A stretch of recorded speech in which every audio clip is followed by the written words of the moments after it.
Приготовим тот самый идеальный брауни. Для этого нам понадобится обычные куриные яйца. Добавляем сюда сахарную пудру. Именно пудру, не сахар. Тогда текстура получится просто невероятная.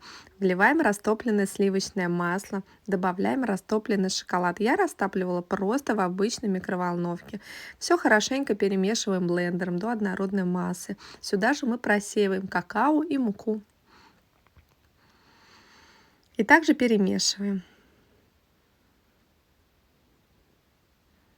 Форму, в которой будем выпекать, мы смазываем сливочным маслом.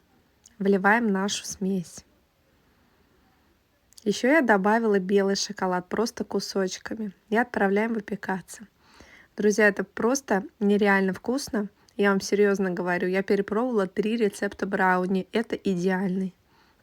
Я даже не могу спокойно записать озвучку, потому что я очень хочу его съесть. Приятного аппетита!